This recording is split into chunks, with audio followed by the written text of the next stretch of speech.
क्या था ये स्टूडेंट्स का फैब्रिकेटेड सिस्टम, कैसे इनकी आज पोल खुल गई है और कैसे कैसे चीजें जो सामने आई है कि हर चीज बिकती है। मैंने आपको कहा था बस सही कीमत लगाने वाला चाहिए, बॉस हर चीज बिकती है। वही सत्य यहाँ सामने आ रहा है। और जो मैं आपको एक चीज कह रहा था, मैं कहा भाई बांग्लादेश का जो हिंदू है बहुत शोषित प्रताड़ित है। बांग्लादेश में कुछ भी हो सकता है, बांग्लादेश की परिस्थिति ऐसी खराब है। मुझे लगता है कि सीएए सब अपनी जगह, एक दिन आपको बॉर्डर खोलने पड़ेंगे, और अगर आपने बॉर्डर नहीं खोले, ऐसा ना हो कि कुछ टाइम बाद वहां कोई बचे ही ना।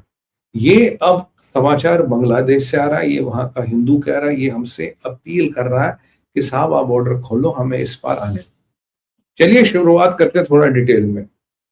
मेरा शुरू से एक मानना था, मेरा शुरू से एक मत था, और मेरा शुरू से कहना था कि भाइयों जो बांग्लादेश में हो रहा है, न ये स्टूडेंट प्रोटेस्ट है, न जनजी का प्रोटेस्ट है, न किसी और का प्रोटेस्ट है, ये इस्लामाइजेशन ऑफ बांग्लादेश, भावाइजेशन ऑफ बांग्लादेश ये हो रहा है।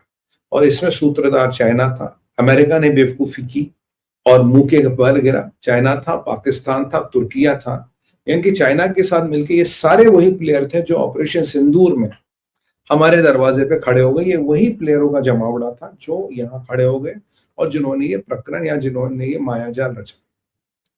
कहानी ऐसी बताते हैं कि भाई शेख हसीना की सरकार, कुछ स्टूडेंट आए, जन जी आया, वो आक्रोशित हो गए, काफी लोग मारे गए और शेख हसीना की सरकार गिरती है।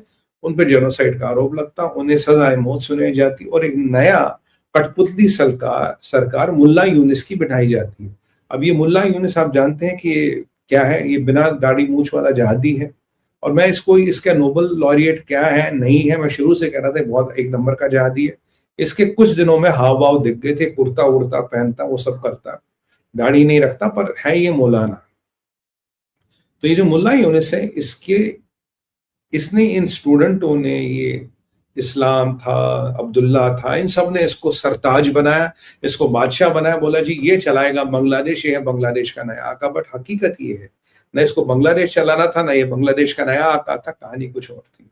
मेरा मानना है, मेरा असेसमेंट है कि ये सारे स्टूडेंट, जो सो कॉल्ड स्टूडेंट्स, ये जिनके भी नाम आए, ये 100% ऑर्केस्ट्रेटेड मूव था शेख हसीना को कैसे टॉपल करें, क्योंकि शेख हसीना इनके और इस्लामाइजेशन के बीच की एक दीवार थी, उसको टॉपल करना था, ये इनका ऑब्जेक्टिव था। ठीक है जी, इस ऑब्जेक्टिव को लेके ये चले, इस ऑब्जेक्टिव को लेके इन्होंने सारी हरकत की। शेख हसीना को टॉपल किया, जो मेरा असेसमेंट है, जमात के स्टूडेंट्स विंग ने। और ये जितने स्टूडेंट्स विंग जमात थी, ये एक नए रूप में आई, एक नए चेहरे लाई, एक नए लीडर लाए। ऑफकोर्स इंटेलिजेंस एजेंसियों, विदेशी शक्तियों का हाथ था इसमें, जिसने इसको एक रूपरेखा दी कि तुम्हें करना क्या है, कैसे करना है। और ये बने लोंडा गैंग, जिन्हें मैं कहता हूँ लड़का गैंग। और ये बाद में इन्होंने एक पार्टी भी बनाई, एनसीपी करके, आपने सुना। ये जो एनसीपी पार्टी बनी थी, बेसिकली एक अलतकिया पार्टी थी, मुखौटा था, एक शुगर कोटिंग थी, ताकि ये काम करते रहे। फिर एनसीपी ने कहा भाई मैं खाली शेख हसीना की अवामी लीग का ऑल्टरनेट हूं, बांग्लादेश में एक नई सरकार देंगे, बांग्लादेश में एक नई व्यवस्था देंगे, बांग्लादेश को एक नई चेहरा देंगे, एक नई पहचान देंगे, ये हमारा ऑब्जेक्टिव ही एनसीपी का ऑब्जेक्टिव था। बट वाकई में क्या ये एनसीपी का ऑब्जेक्टिव था? क्या एनसीपी ये चाहती थी? मेरा शुरू से, जो आप लोग मुझे देख रहे हो, मेरा शुरू से हर चैनल पे मत था, नहीं ये कोई एनसीपी का ऑब्जेक्टिव नहीं, ये नहीं चाहते, ये ऐसा कोई उनका लेना देना नहीं है। अब पोल पट्टी कैसे खुलती है? मैंने आपको कल परसों कहा, मैंने कहा भाई देखो, जमायती चुनाव नहीं जीत सकते, तारिक रहमान का लाना है, यानी कि हामिद करजाई टाइप मूवमेंट है, एक फेस देना, एक पॉलिटिकल फेस देना। मेरा मतलब लंदन रिटर्न, बालों में शैम्पू, जेल, एक उनकी बेटी भी है जो राजनीति में आना चाहती है। जैसे बिल्ली भी बड़ी है, जेबू, बेटी का नाम मुझे याद नहीं, बट बिल्ली का नाम मुझे बड़ा याद है, जेबू। तो अब वो भी कल को राजनीति में आना चाहे, पता नहीं, तो ये राजनीति में आना चाहती है। मैंने आपको बिल्कुल क्लियर कहा, ये इनकी मंशा है, ये प्लान है इनका, एक पॉलिटिकल चेहरा, ताकि अवामी लीग का जो वोट है वो यहाँ चैनलाइज करे। मैंने आपको बोला था कि ये जमाती अकेले नहीं जीत पाएंगे, अगर ये हिफाजत इस्लाम, हिजबुल तहरीर, हरकतुल अंसार वगैरह जहादी संगठनों के आमने सामने आगे, ये नहीं जीत पाएंगे। कारण क्या है? बोले तुम्हें तो पिछले 50 साल से बैठे, तुमने क्या कर लिया, हमें मौका दो, हम तुमसे बड़े जहादी, हम करके दिखाएंगे। ये बिल्कुल डायरेक्ट बात है। तो इसीलिए जमातियों को जब लगा वो जीत नहीं सकते, तो रहमान को लाया गया ISI और चाइना के अप्रूवल के बाद। और रहमान के आने के बाद और जो उससे पहले हिंदुओं का नरसंहार की हिंदू कम्युनिटी को डराने की कोशिश की थी। और एक आने वाले जो खतरा है उसकी बात भी हम करेंगे। अब देखिए हदी को क्यों मारा गया। हदी ने कहा मैं इंडिपेंडेंट लड़ूंगा 8 सीटों पे। जब हदी ने कहा मैं इंडिपेंडेंट लड़ूंगा 8 सीटों पे, तब हमने समझा नहीं। उसने कहा, उसके भाई ने कहा ना वो किसी सरकार से डरता था ना किसी एजेंसी से डरता था। एजेंसी मतलब आईएसआई, सरकार मतलब मुल्ला यूनुस की सरकार। हदी को ठोका गया। नृत्य है हदी ऑलमोस्ट, जो हदी मर चुका था उसे 6-7 दिन सिंगापुर भेजा गया, ड्रामा किया गया, हम उसको बचाना चाहते हैं, वो बचा नहीं। हदी बलि का बकरा बन गया, मिशन के काम आ गया। केवल 8 सीटों पर हदी लड़ना चाहता था। अब इन 8 सीटों का गणित क्या है, वाई दीज 8 सीट्स, 8 सीट्स का मैजिक है, ये भी आपको बताऊं। हदी ने कहा भाई मैं इंडिपेंडेंट लड़ूंगा, मेरे पास ढाका में 8 सीटें, मैं वहां से लड़ूंगा। ठीक है, ये तो आपको भी पता होगा। हदी को मार डाला गया। आगे आपको क्या हुआ क्या नहीं हुआ ये आप जानते हैं। अब आज ये जो लोंडा गैंग है, ये जो लड़कों का गैंग है, इन्हें शेख खालिदा जिया ने तो कुछ भाव नहीं दिया। शेख हसीना ने कहा था ये आतंकवादी, ये टेररिस्ट, ये जिहादी है। मैं फुल्ली उनकी शेख हसीना जी के पॉइंट ऑफ व्यू से सहमत हूं। ये आतंकवादी है, जिहादी है, ये और कोई नहीं। अब आप देखिए हुआ क्या हुआ है कि ये जो लोंडा गैंग आया, इन्होंने पार्टी बनाई एनसीपी। इन्होंने बोला जी अवामी लीग का अल्टरनेट है, और रहमान आता है पिक्चर में।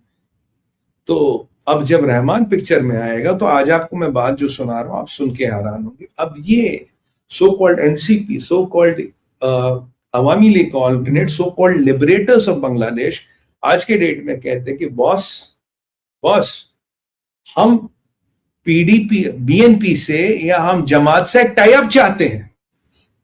जो अवामी लीग का अल्टरनेट और अपने आपको यूथ गैंग बताती थी, कहती आज हम जमात इस्लामी या बीएनपी से हम समझौता चाहते हैं, मिलकर इलेक्शन लड़ेंगे। तो सवाल आया कि भाई तुम तो इतने शक्तिशाली हो, तुमने तो शेख हसीना की सरकार गिरा दी, तुमने तो बांग्लादेश में रेवोल्यूशन लाया, तुम तो लोगों के हीरो। हदी तो ऐसा बीकन है जो बांग्लादेश को रास्ता दिखाएगा कब्र में लेटने के बाद, पर तुम लोग को ये टाइप की जरूरत कहां से पड़ गई। कहता जी हमें पता लगा कि we only exist on social media, हमारी यहाँ कोई वक्त नहीं है, हम केवल सोशल मीडिया में एग्जिस्ट करते हैं, हमारी यहाँ कोई वक्त नहीं है, ये हमें समझ आया।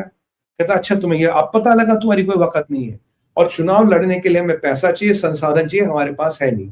मतलब जहां चुनाव की बात आई वहां ये कहते हैं हम तो केवल सोशल मीडिया पे जिंदा, वैसे हमारी कोई ग्राउंड पे औकात नहीं। पर ग्राउंड में एक इलेक्टेड गवर्नमेंट जिसके पास 244 सीटें थी, 300 में से उसको गिराने की क्षमता रखते हैं।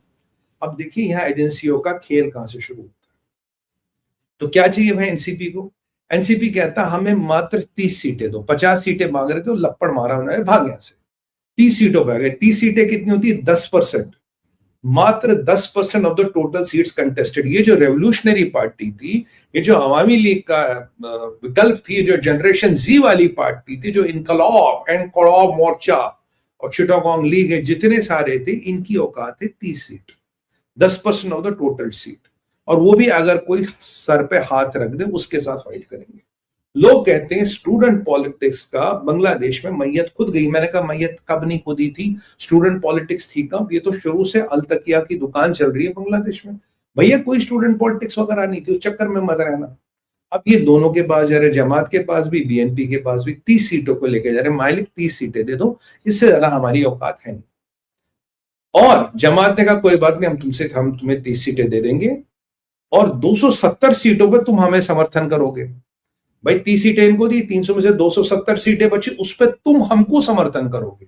यानी कि ये जो रेवोल्यूशनरीज थे, ये जो मॉडर्न डे फिडल कास्ट्रोस थे, इनको अब जमातियों के जूते चाटने, क्योंकि उनके चट्टे बट्टे थे, बीएनपी के पट्टे थे।